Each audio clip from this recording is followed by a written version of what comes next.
dengan total seluasan 4.081.560,58 hektar. Dari jumlah tersebut, Satgas PKH akan menyerahkan kembali lahan kawasan hutan tahap 5 dengan total 896.969,143 hektar yang terdiri dari lahan perkebunan kelapa sawit diserahkan kepada kementerian lembaga terkait dari Satgas PKH ke Kementerian Keuangan, selanjutnya ke Danantara, kemudian diserahkan pada Agrinas seluas 240.575,383 hektar dari 124 subjek hukum yang tersebar di 6 provinsi. 2. Lahan kawasan hutan konservasi diserahkan kepada Kementerian Kehutanan untuk dilakukan pemulihan kembali hutan seluas 688.427 hektar yang tersebar di 9 provinsi. Pada hari yang baik ini pula, sebagai wujud pertanggungan jawab kepada publik, kami turut serahkan uang sebesar 6.621.190.469,74 sen yang merupakan 1. Hasil penagihan denda administratif kehutanan oleh Satgas PKH senilai Rp2.344.965.750.000 yang berasal dari 20 perusahaan sawit, 1 perusahaan tambang nikel. 2. Hasil penyelamatan keuangan negara atas tindak pidana korupsi yang ditangani oleh Kejaksaan Agung senilai Rp4.280.369.469,74 yang berasal dari perkara dugaan tindak pidana korupsi dalam pemberian fasilitas ekspor CPO dalam perkara impor gula dan perkara impor gula. Bapak Presiden, hadirin yang saya muliakan, untuk tahun 2026 terdapat potensi penerimaan denda administratif pada sawit di tambang yang berada dalam kawasan hutan dengan jumlah sebagai berikut. Potensi denda administratif dan sawit sebesar 109,6 triliun. Potensi administrasi tambang sebesar 32,63 triliun. Bapak Presiden, hadirin yang saya muliakan, dapat kami laporkan juga berkaitan dengan percepatan pemulihan Taman Nasional Tesonelo, Satgas PKH telah melakukan berbagai langkah strategis untuk melakukan relokasi penduduk sebagai berikut. Telah dilakukan pendataan penduduk dan sarana prasarana yang ada di dalamnya. Terdapat 7 pemukiman masyarakat yang termasuk dalam 7 desa dengan jumlah penduduk 5.733 kepala keluarga dengan jumlah jiwa 22.183 orang dan jumlah rumah sebanyak 573 bangunan. Sarana pendidikan 12 sekolah.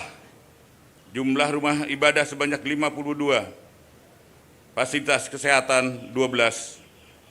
Selanjutnya, jumlah kepala keluarga KK yang telah didaftarkan untuk mengikuti program relokasi sebanyak 1.465 orang, 65 KK. 3. Telah menyiapkan lahan hasil penguasaan kembali seluas 8.077 hektar untuk merelokasi penduduk kawasan TNT. 4.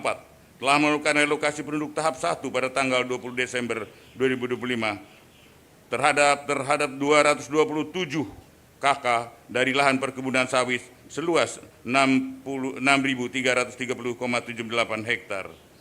Bapak Presiden, hadirin yang saya muliakan, perlu kami sampaikan keterkaitan dengan bencana banjir bandang yang terjadi di wilayah Aceh, Sumatera Utara, dan Sumatera Barat.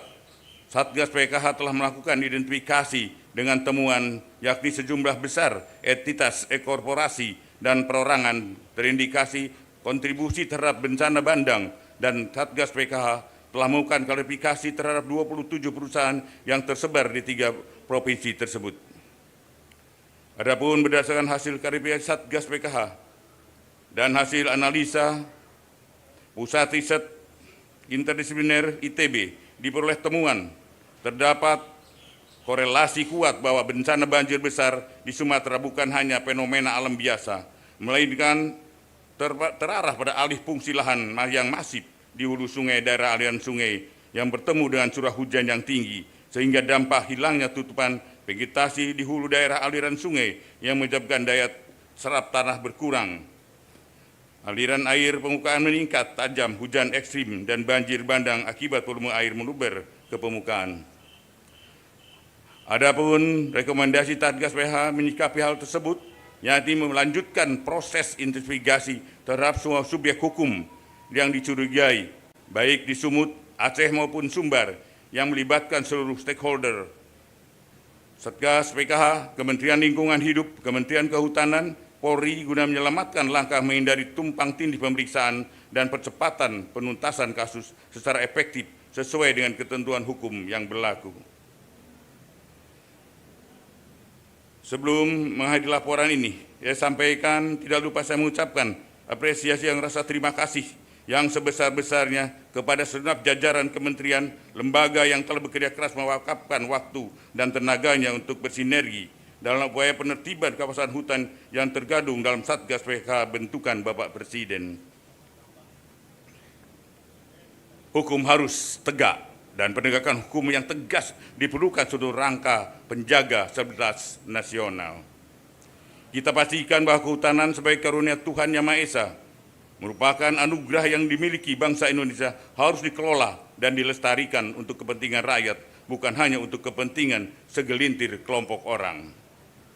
Demikian beberapa hal yang dapat saya sampaikan. Semoga kita bisa mendapatkan bimbingan, perlindungan dari Tuhan Yang Maha Kuasa dalam upaya bersama membangun masa depan bangsa dan negara Indonesia yang semakin adil, makmur, sejahtera. Amin, amin, ya robbal alamin. Sekian, terima kasih. Wassalamualaikum warahmatullahi wabarakatuh. Salam sejahtera buat kita semua. Om Santi Santi Om, nama budaya, salam kebajikan.